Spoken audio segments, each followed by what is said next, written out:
Welcome to the Right Take Podcast, news, ideas, and conversations at the intersection of politics and culture, a project of the David Horowitz Freedom Center. I will be your host, Mark Tapson. Greetings and welcome back to the Right Take Podcast. I am your host, Mark Tapson. I hope all is going well with all of you. I really do. You know, one of the reasons so-called progressives hate President Trump and his supporters with the heat of 1,000 suns is his slogan that became a movement, Make America Great Again. Because the left violently rejects the notion that America ever was great. They violently reject the concept of American exceptionalism.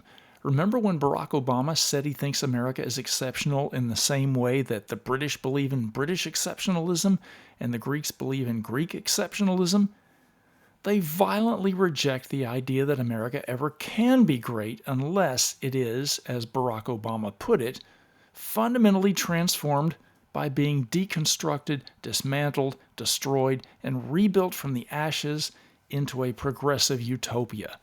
Of course, as I always say, utopian dreams always turn into dystopian nightmares. But the left, while pushing full steam ahead toward a dystopian future, loves to accuse conservatives of wanting to roll back the clock and take America back to a time when blacks and women knew their place in this country, a mythic time when misogynistic white supremacy ruled. They think that's what we mean when we say we want to make America great again. Well, that's all just bigoted, stupid nonsense on the part of progressives who don't understand what conservatives want because they don't know any conservatives. They live, as I once did, in a tightly circumscribed little bubble of smug, self-righteous self-satisfaction with other ignorant progressives who are disconnected from reality and don't understand the political opponents that they hatefully smear as fascists and Nazis. That's not the America we conservatives want to reclaim. We don't believe America was ever perfect, the best of what we have lost. We want to restore American preeminence in the world. We want to restore middle-class prosperity. Most of all, we want to restore a sense that America is oriented again toward the true, the good, and the beautiful. One of the things progressives seem to lack that conservatives have is a patriotic appreciation for the beauty and grandeur of this magnificent country and a sense of being rooted in its extraordinary and diverse landscape. Today at The Right Take, I have a guest who has compiled a collection of essays into a new book devoted to the idea of reclaiming the sense of American beauty and a spiritual connection to the landscape that used to inspire Americans to feel a surge of love and gratitude for this exceptional country. I think it's important to talk about this ideal and how to restore it to the center of our political discourse as we fight to make America great again. So stay tuned. You don't want to miss this conversation. And don't forget to subscribe to The Right Take if you don't already, so that you don't miss any of the compelling conversations we're having here. Don't touch that dial.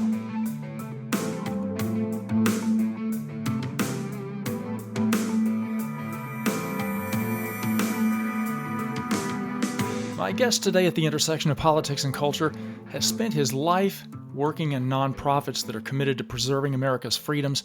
He's worked for the Heartland Institute, the Claremont Institute, both great institutions, and for I don't know how many years, for the David Horowitz Freedom Center, where he is the president.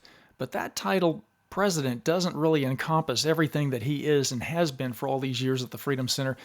David Horowitz was, of course, the intellectual force behind the center, the head. But my guest has been everything else, the respiratory system, the nervous system, the circulatory system, everything that kept and continues to keep the body of the center functioning. And in addition to that, he somehow manages to write many, many essays, a couple of books of poetry, and a brand new book collected from those essays called A Time to Stand, The Dire Hour to Defend American Beauty. He's also a good friend, I'm honored to say. Michael Finch, welcome to the Right Take Podcast. Well, thank you so much, Mark. And I'll practice some humility. Nothing would happen at the Freedom Center without having a great team, which of course you're a critical part of. And we have great writers, and it's all a team effort. And it's been over 20 years, and we're doing some great work. And I couldn't be prouder to be part of the center. And we, of course, miss David tremendously. Yeah. But we've got a great staff and a great group of writers, and proud to call you a friend and to be really one of the critical pieces of Freedom Center. So thank you for everything you do. Well, thank you. I'm honored to be part of it. And it's great to have you here, Mike. I actually don't know, but what is your background? Because a lot of your writing has to do with a sort of nostalgia about middle America, a peaceful heartland that seems like a thing of the past, or maybe just gets neglected in our focus on coastal politics. But did you grow up in that kind of heartland? Yeah, I was born in Peoria, Illinois, but I was born there, but grew up in the Chicago area and stayed there all the way through college and a little bit after. I went into before college. I was in the Air Force for 4 years, so traveled around the world for those 4 years. Came back and went to DePaul University in Chicago, and then around almost, gosh, it's been almost 30 years now. I moved to California. So the second half of my life, I've been in California, and of course now I'm shuttling between Japan and California. So continue to travel, but my roots are all in the Midwest. I love the Midwest. I spent some time living in Wisconsin. I've done a lot of traveling, of course, but Illinois will always be home, and the Midwest and the Heartland is where my heart is. But although I love America, there's so much beauty to the country, and I've actually been to 45 states. I haven't been to all Well, 50, but yeah, the Heartland is really special. I mean, the I'm a Midwesterner through and through. now, many conservatives like David Horowitz and myself had political conversions. David's was much more dramatic and interesting than mine, but were you always a conservative minded patriot? Yeah, it's funny because who has the quote that if when you're young, if you have you have a heart, you're a liberal, and then you of course kind of wise up when you're older and become a conservative. So I guess that means I'm heartless because I've been a conservative since birth. I've never had that kind of left leaning moment. Um, so I'm the traditional conservative. I was upset when Ronald Reagan lost in the primary to Gerald Ford, and I was only maybe about 14 years old at that point. So that tells Huh. you how far back that goes. But I love Barry Goldwater and all of them. So yeah, I've always been a conservative, but I learned a lot. I know a little bit about your background. Of course, David is the classic case. I think when you're on the left or left leaning, you when you become a conservative, you have so much. I learned so much from people like you and David who had some kind of leanings that other way. David is again the extreme example, but we can learn a lot from people that have kind of made that change. There's no question, and I never had that, and I'm happy to have never had that. But you Yeah. know, it's a learning lesson, and you can learn a lot from going through that transition. I'm sure. And how did you come to cross paths with David and begin working for the center?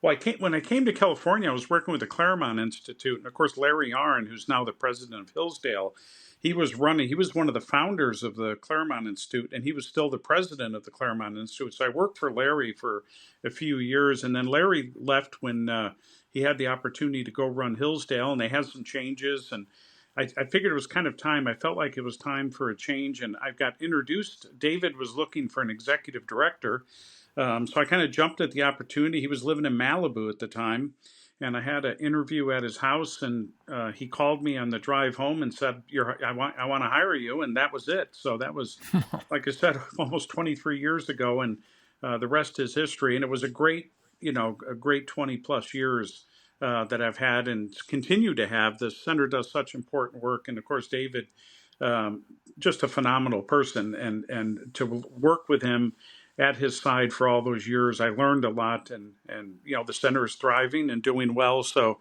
but yeah, it was just kind of by chance that I was introduced to David, and the timing was right for both of us.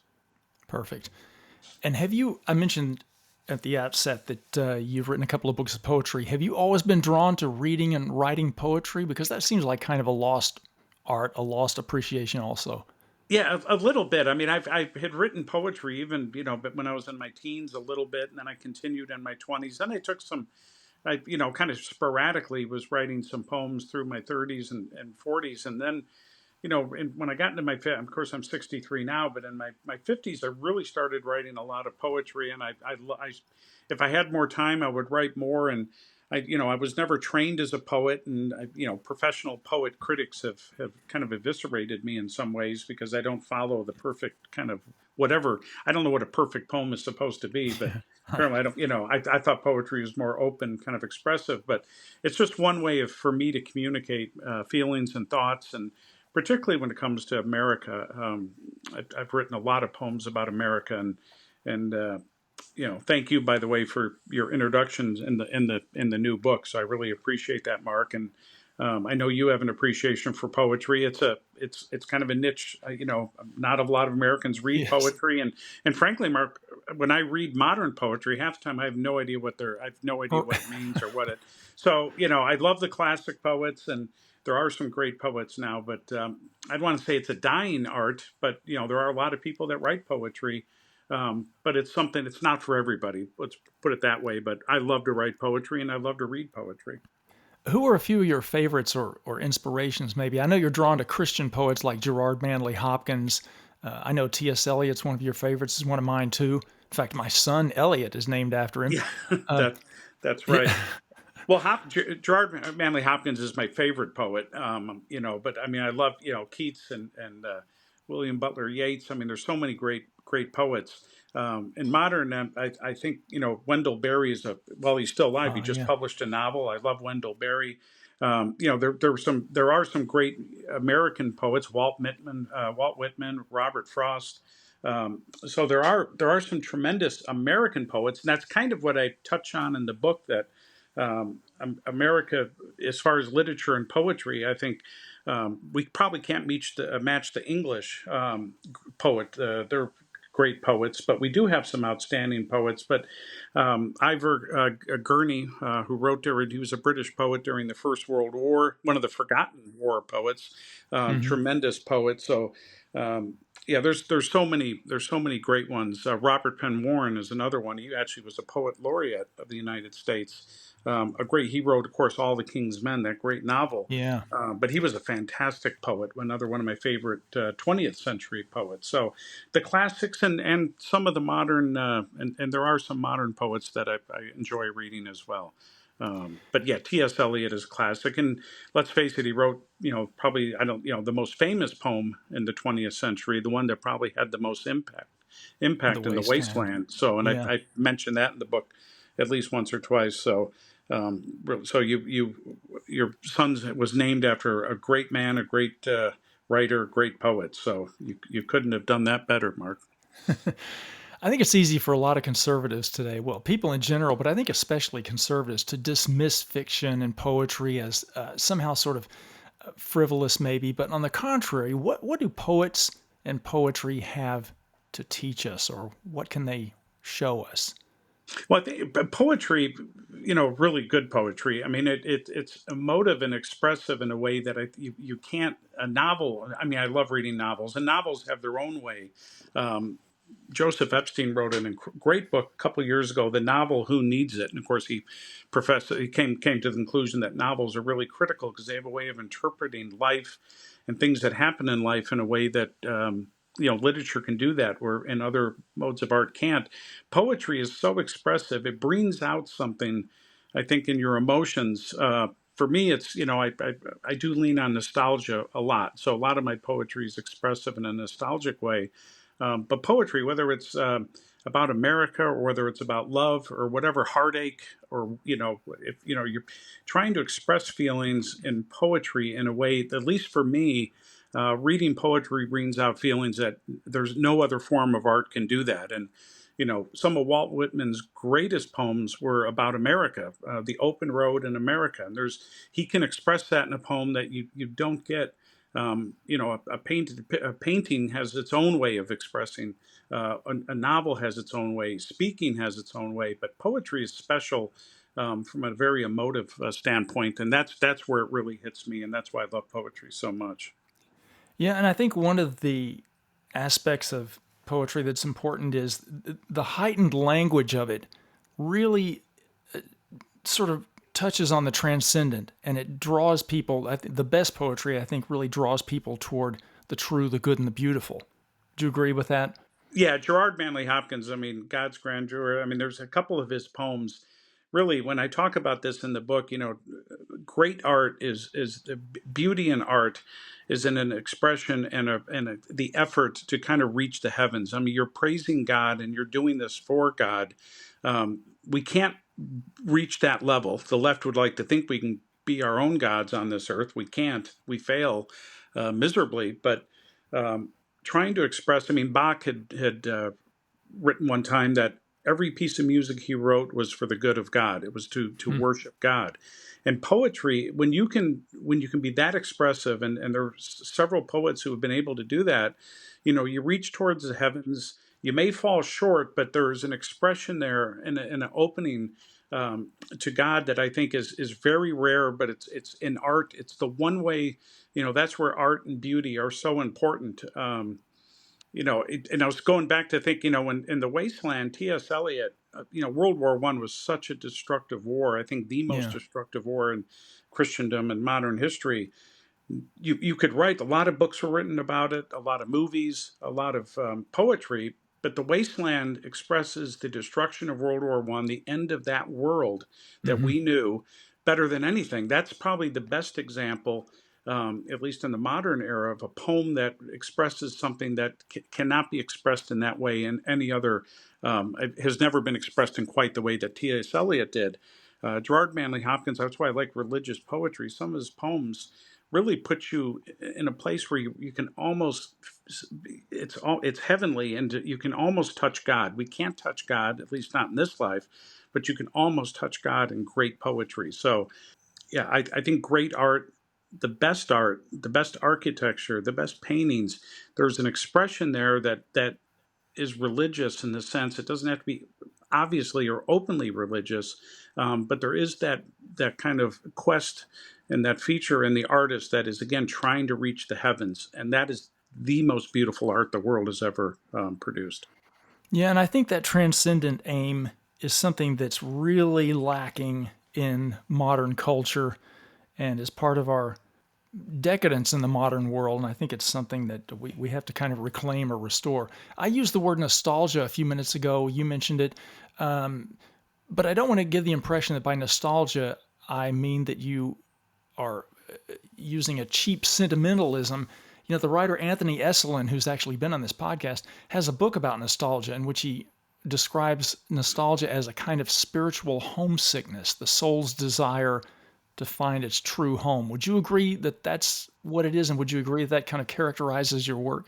I do. I'll have to read that bookmark. I mean, I agree with that 100%. And I mentioned in the introduction of the book that Christopher Lasch, and it Oh, talks yeah. about he wrote a book talks about nostalgia quite a bit, and it's not like he's anti-nostalgic, but and I tend to agree with this. If you rely too much on nostalgia, then you get this kind of disjointed and inaccurate view of it. You idolize the past to a point where it becomes Yeah. dreamlike and otherworldly, and I think you got to be careful with nostalgia, and he stresses memory.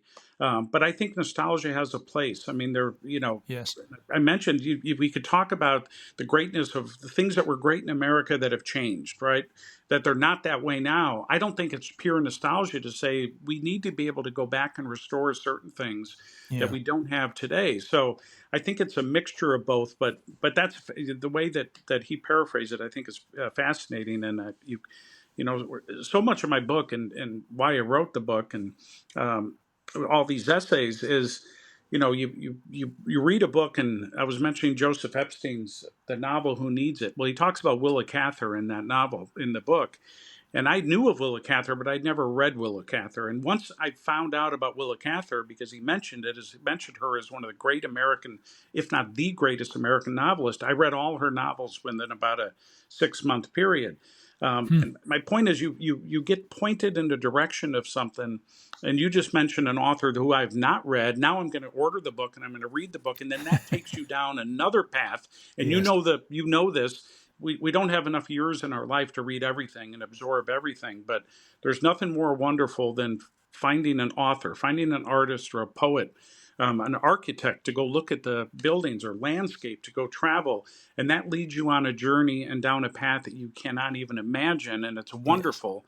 And I kind of urge Americans to recover that, reach out, read things and see things and travel, and do things to explore the country and this great culture to kind of restore it. And then you can teach your children about the wonders of this great country. So much of this book, A Time to Stand, and your poetry for that matter, are rooted in the sights and the sounds, the beauty of the sweeping American landscape, the whole amber waves of grain and purple mountain majesties and all that. Do you think that Americans, especially in our decaying urban centers, have lost a connection to those roots and to that landscape? And does that partially explain our decline?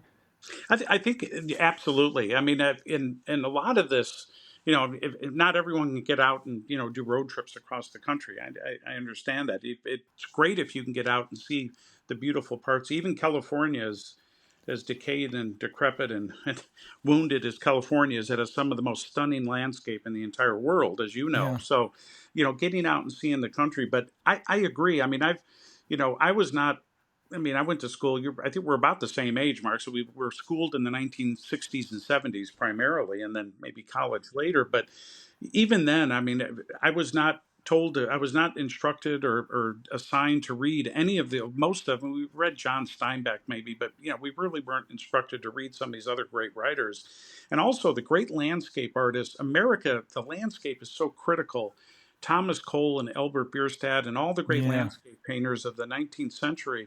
I stumbled upon them just by happenstance. You read about them, or you pick up a book of art and you see the painting pictures of the paintings, and um, we need to get in touch with that because the landscape is critical. I think it's probably critical, for most countries, but America's different. And yes, I'm not saying this as a slight to the Native Americans. I mean, it was inevitable that the civilizations would clash like they did. It's tragic. It's one of those stains, and I'm not going to ignore the stains in American history. yeah, We have such greatness as well. But America was kind of seen, it was an empty canvas ready to be written about and ready to be painted. And it's extraordinary. I think American art and American culture is so aspirational, the sea to shining sea, manifest destiny. And we painted and wrote our way across the country and created this magnificent culture. And I think again, if you'd asked me in my 30s about Albert Bierstadt, I would have no idea. Would have no idea who that was because I wasn't yeah, educated on that Hudson River School, that group of artists. And now it's like it is incredibly beautiful, and I could say the same about some of the buildings, some of the state capitals, and some of the other buildings and around the country. And I'm bouncing around probably too much, Mark, but we talk no, about religion and trying to reach God. Well, our architect, Thomas Jefferson, the great first architect of the country, wanted Washington, D.C. to be designed in the classical manner based on Greek and Roman. Well, the yeah, Greeks and Romans, at least not initially, not the great Roman Empire and the Greek Empire and Athens, though they were pre-Christian. So it's not a question that, they designed and architect and built some of the most beautiful edifices and buildings and structures the world has ever seen. So, but they were reaching something else. Maybe they're reaching their own gods, right? Or whatever it was that they were trying to achieve. It's kind of the same thing. So it's not necessarily doesn't have to be only Christian art can be stunning, because the Parthenon and buildings in ancient Rome were incredibly stunning. I mean, these are some of the greatest buildings ever built in human history.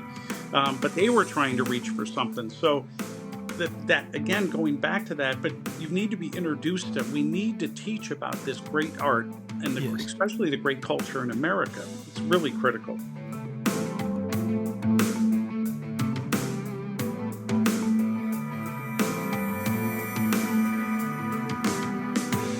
Well, you've already partially touched on this now, but I wanted to bring up that the subtitle of your book is The Dire Hour to Defend American Beauty. Why American beauty? Why is it important and meaningful to restore a sense of beauty at the heart of our appreciation of America?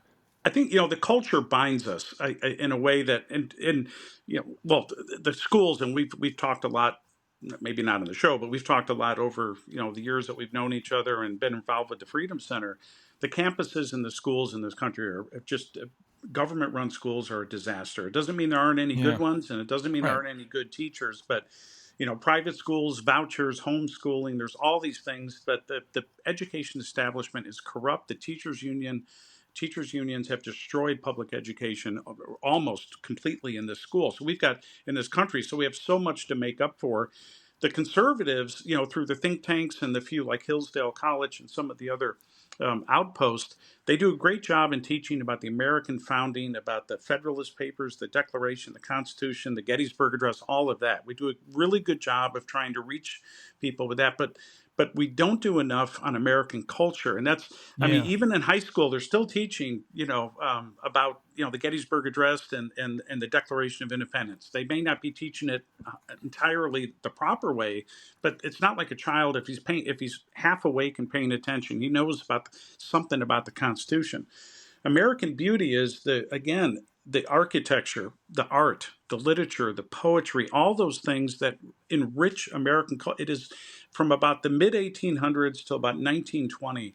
That was the golden age of American culture. The best writing, the best poetry, the beautiful, all the state capitals, most of the state capitals that were built in that style, and the federal buildings, all of that during that period united and the artist wanted to have a consistent theme that's aspirational. They didn't just scribble something on a canvas just for the heck of it. There was a purpose to say, this is America, it's beautiful, and we want people to see America as this incredibly aspirational, beautiful, rising nation. So we have to teach that to me, teaching those things is just as important as the Federalist Papers, because Yeah. that all that's great. We need to have the civics and the political history, but we must have the culture. I think American beauty, Mark, because our culture is that beautiful. It is one of the most stunning cultural histories, I think, in world history.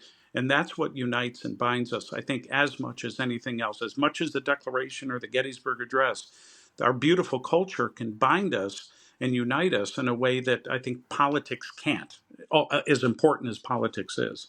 Yes. Well said. You note early on in the book that American culture is rotting, which I would totally agree with. Conservatives seem to have more trouble understanding the importance of culture than the left does, although I think that's changing for conservatives. But that's why the left has been able to infiltrate and dominate all of our cultural arenas. With Trump in office, our side finally seems to be regaining some cultural momentum. Do you think that we can ever reclaim or restore the best aspects of American culture before that cultural rot began to take hold? I do, Mark. I mean, again, bringing back, an author from the 1910, that's going to be a heavy haul in school, but we need to at least introduce students to some of these ideas, some of the beautiful art. But I'm going to give an example of something American, and I still believe in the faith and the common sense of the American people. Look, we elected Trump twice, arguably three times, but let's that's an argument for another day. But Yes. the majority of the Americans restored or put someone in the White House who wants to restore America's greatness. So, and we understand beauty, beauty is in the eye of the beholder. Well, not really, right? I mean, in some aspects, but a Rembrandt is more beautiful than mud on a wall, right? A landscape painting from the 19th century is more appealing than putting a cross and urine in a painting, right? I mean, Yes. that's the crudeness of American culture and modern architecture. And I'm going to bring up an example.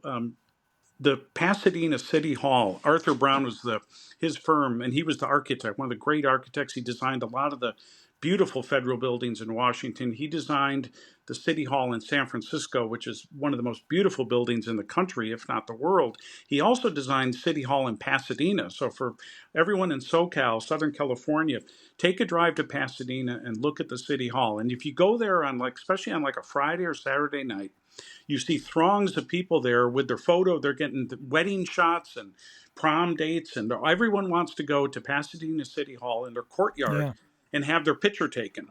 Okay, now it is one of the most beautiful pieces of classic. It's based. It's got some Spanish influence, but for the most part, it's classical with some Spanish that updated it a little bit from the pure classical. you can go to Van Nuys, the city hall in Van Nuys, which is a concrete slab. Nobody goes there for a photo opportunity, right? So Americans know what's beautiful and what's not. They just, we just need to kind of introduce and talk about these things so we can educate and say these are the beautiful aspects of American culture. People are drawn to it, I think, naturally. People know what a beautiful poem is. They know what a beautiful book is. They know what a beautiful, painting, and they know what a beautiful building looks like, and they know what ugly looks like. And the left hates beauty. I really do Yes. believe that. So I think just based on kind of the common sense and the goodness of the American people, I think they're yearning to get in touch with what's beautiful, and that can be in all aspects of, it doesn't have to just be American beauty and American culture, but American culture in particular, because it unites us. I think people are thirsty for that kind of to be in touch with something that's beautiful and aspirational. The immigrants that come to this country legally, right, hopefully, um, want to love this country. They want to become Americans, and I think Yes. but they need, learn English, of course, and be taught about the beauty of American culture. This is your new country. This is your new land, and a lot of the beautiful that golden age of American history was to the for the immigrant, so the immigrant would see something aspirational in America. Yes, the Declaration of Independence and all of that, but also the beautiful landscape, the beautiful writing, the beautiful buildings. That was meant to kind of bring them into the American mainstream and Yeah. become Americans. So I'm convinced that we can turn this around. The book's divided into 5 sections, one of which ranges beyond America and addresses international crises, in which you write about false utopias and their victims.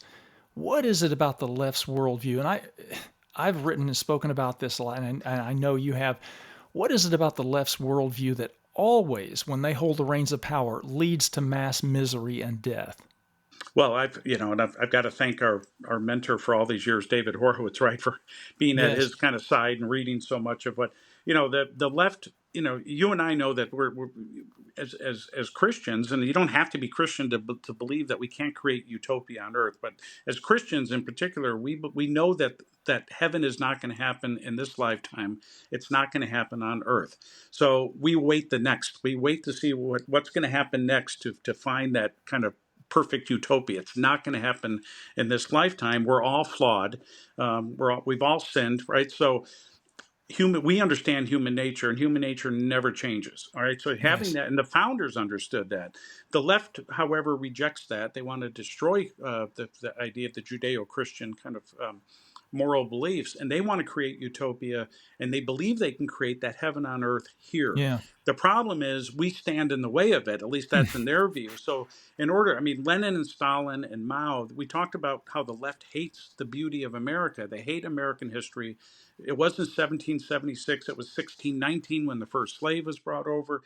In order to create this heaven on earth and this utopia, you need to destroy what was there before. So the greatness of Russian culture and everything before the revolution had to be destroyed. Mao tried to destroy the whole 2,000 years of Confucian philosophy and the beauty and the temples and everything in China. He tried to destroy all that because he's trying to create the new Chinese man, or as the Russians were trying to create the new Soviet man. That means destroying everything that was happened before. And by doing that, you don't just destroy a building or a temple or whatever, or an Orthodox church in Russia. You have to destroy the people too, because we're the ones that are standing athwart all that. So, and that's why inevitably, when you have these revolutions and the left takes power, it's not just a few people going to jail. Millions of people have died in the last hundred and whatever, it started in the French Revolution, really. But this idea of creating this utopia, although the idea of becoming man and creating a heaven on earth has existed, and wanting to be God has existed since the garden, right? So this is never going to leave us. And Mark, we're never going to be able to claim victory, not in Yeah. this life. If you're a Christian, you believe that at some point there will be the ultimate victory. But in this life, we're never going to be able to say we've defeated the left, because that that impulse, that left Yes. kind of utopia is never going to leave. They're always driven by it, and that's why Ronald Reagan said we're going to have to fight every generation, and we're going to have to fight every generation. So, leftism inevitably leads to the death of the destruction of civilizations and the death of millions. And to think that it can happen here would be fool. It can happen anywhere, and it has happened in so many parts of the world. Yeah, you just can't socially engineer a heaven on earth without almost immediately having to resort to coercion. So that Exactly. Yeah. you have to force people to believe, to act the way that you want them to act in order to create this, perfect society. And that's why, the left always that utopian vision turns totalitarian almost immediately. Oh, absolutely. And we're the we're the reactionaries, or the kulaks, right? I mean, Yeah, we're the ones that are going to end up in the camps, or we're going to be the ones that end up killed, because that's what they have to do.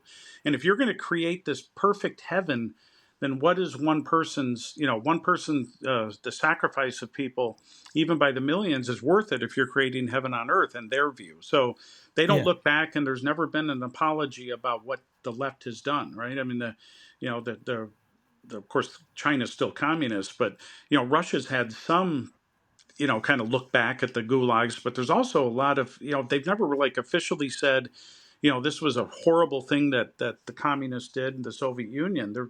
They haven't had that kind of moment, and maybe they never will. So, um, being a kind of a leftist means never saying you're sorry for what, there's never an yeah, apology, because it was right. just done the wrong way. We need to do it right the next time. And I've got a book on my shelf here, To Overthrow the World, the rise and fall, and then the rise again of communism. And it's really going back to what we were talking about a few minutes ago. That impulse, those leftist illusions are always going to be driving people. So this is something, we can push back, and we can save this generation. Maybe we can save the next few generations, but we're going to have to be vigilant and keep fighting and fighting. Well, the book it's a really wide ranging collection of essays. But is there one overarching thing or message that you hope readers will take away from the book? Yeah, I think to go back on the concept of beauty and art, and Yeah, literature and poetry, and I do, there's a couple of times I write about America, but you're right, there's articles about everything. So I do write about this kind of leftist impulse, and the battle that we're in, this great battle that we're in to try to save Western civilization and Judeo-Christian, that kind of ethic and those ideas that have created this great civilization. So that's one of the major themes. But I really go back and lean on beauty and art, and the effort, of grounding ourselves to know that we are fallen, that we're not perfect, we're not going to create the heaven on earth, to have humility, and to always be trying to achieve kind of that to reach to the heavens, to yeah, express ourselves in all aspects of life and our history and in our country. And again, America, incredibly aspirational, so exceptional in so many different ways, in spite of the faults.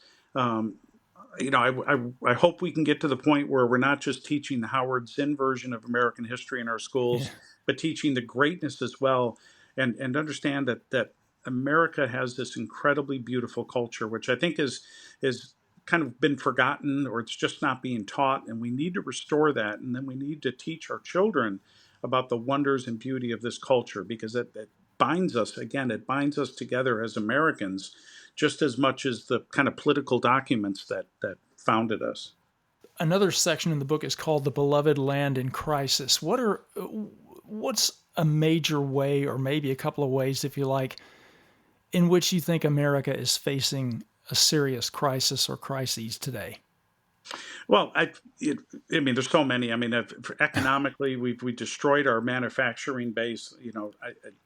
Donald Trump understands that. I think it's one of the reasons why, he won this second term, is because the American middle class, the working class, has been devastated, and I think we've just sold out, primarily to China, but there's other countries as well. We've completely, I think in a lot of it was in greed, trying to make a lot of money. We just offshored everything, and that has led to declining life expectancy declines, depression, alcoholism, drugs.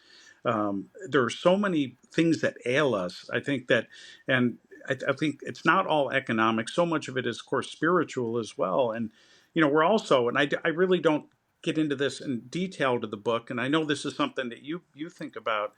We're going through something I think even more upheaval than the industrial revolution. The information revolution is leading us in ways that we just cannot predict, right? So we're going into a path where deindustrializing. I don't think we need to bring manufacturing back, but technology is advancing so fast, and that Yeah. includes and you've studied AI a lot more than I have, Mark, but we're going down something I think that in a direction that we can't really get a grasp of. But in America is so, and I don't mean this as a criticism, although I guess it is. We are so individualistic that we've kind of, and some of that I think, and I don't want to get into a kind of a too deep of a spiritual conversation because I'm probably not as versed in it as well as I have, but the Reformation put the emphasis on the individual as opposed to the Catholic. And I'm a Protestant. I'm not a Catholic, but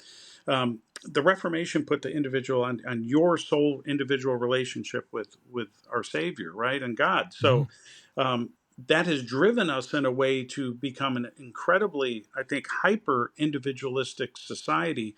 And part of that was the kind of radical Protestantism that came to America. So, and we are a country, I think, with a people that have lost connections, and I don't want to say we're too individualistic, because I think again, I'm probably not making the point correctly, but we've lost our moorings and we've lost our anchor. Um, America's still a Christian nation. I mean, we still have a lot more people going to church than Europe does, obviously, but I think we're kind of adrift. And Yeah. all these other things, depression and loneliness, all these things kind of feed off of that. And we don't have the community. We don't have the church's kind of hold on community, or all the other community organizations and things that used to hold the community together. I think we've lost a lot of that. Yeah. Mental illness, the rise of homelessness, it all kind of feeds itself. And I think America's lost something. And that would be another book. Someone else, maybe you could write, Mark. But how do we get that back? It's easy to say everyone needs to start going to church on Sunday, but it's more than that. We are going through changes in society, economically and culturally, that I think we just have not been able to get a grasp of, and hopefully we can. But I don't have an answer to that. So what ails us? We can talk about bringing back the culture and doing all these things, and that will help. But I think there's more happening here that we're going to need other answers for. Maybe it's another great awakening. I mean, that may be happening, but it's hard to pinpoint when that would happen or how it can happen. But that may be what we need, Mark, is another great awakening. Yeah, and of course, it's not just America that's facing cultural decline or in crisis. The whole Western world, in fact, some places much worse than America. At the end of the book, you bring up Constantinople. It's an ancient city, of course, that was once the capital of the Eastern Roman Empire until it finally fell to Muslims in 1453. That magnificent church there, the Hagia Sophia, was converted to a mosque and then a museum, and then in recent years back to a mosque again. Constantinople sometimes feels like a symbol of the West falling to Islam, which you write two or three essays about in this book about Islam. You traveled to Constantinople recently. What was your experience there? When you were there, did you feel the weight of that kind of tragic sense of an historic inevitability about the end of the West? Well, absolutely. Constantinople is kind of it's the symbol of the fall of the West and the fall of Christendom. Really, the first kind of domino to fall in a way, because now Europe is just being overrun with um, the Islamic immigration, which is changing the culture. And I don't know, France and England, are they too far gone? A lot of churches are going to be converted to mosque in the future, I'm afraid. But Constantinople and Hagia Sophia are kind of the one great symbol, and that it's heartbreaking to go there and see all the Islamic symbols. That the fact that it's been turned into a mosque again. I mean, you can see where a lot of the um, mosaics have been kind of either torn or erased, and there's a few still parts of that beautiful cathedral that speak of its greatness as a Eastern Orthodox basilica and church, but it's faded. It's incredibly Yes. faded. So as beautiful it is, and as I think as grateful as I was to be able to see it, it was heart wrenching, Yeah. heartbreaking. And where's the greatness of where's the kind of greatness going to come back? I That's where nostalgia kicks in big time for me, Mark. Is can we make Hagia Sophia a great Christian cathedral again? Can the empire rise again, and can that be like one of the seats of Eastern Orthodoxy? Probably not. Maybe in a different lifetime. I don't know.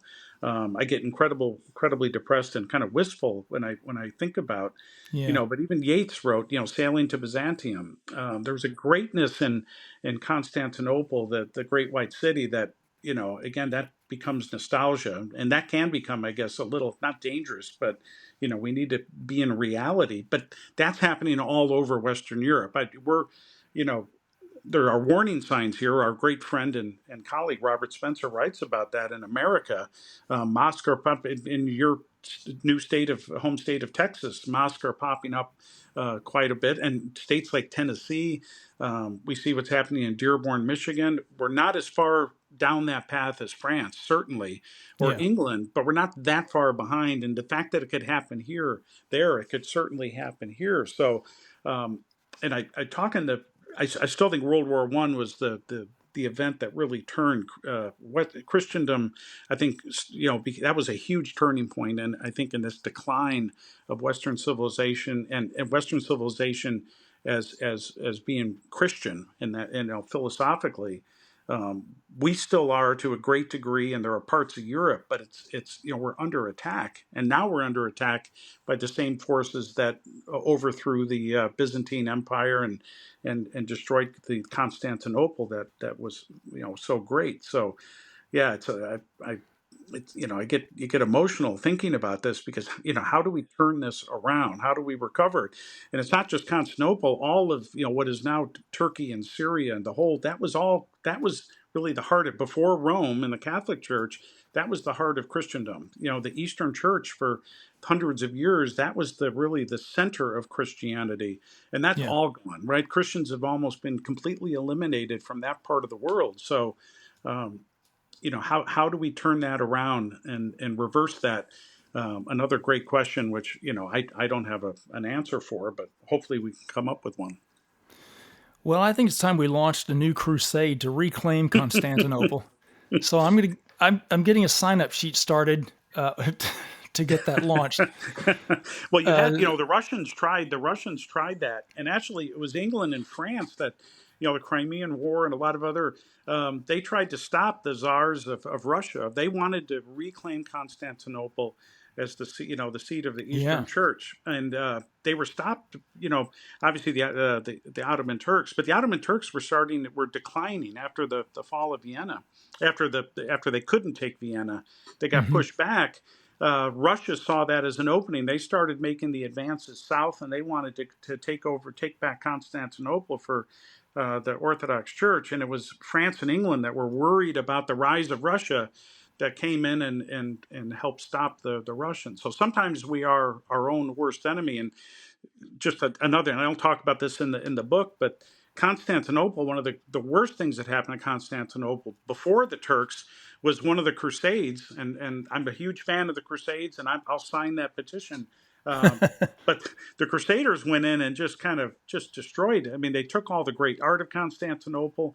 Yeah. They just wreaked havoc. One of the worst moments, and besides the fall to the Turks, the Ottomans, was what one of the Crusades did to Constantinople. So it'd be nice if the Christians in this world and the churches could unite, but that's probably fanciful. I don't know if we'll ever really, and maybe that's one of the things that we just gonna have to struggle with as a divided Christian world.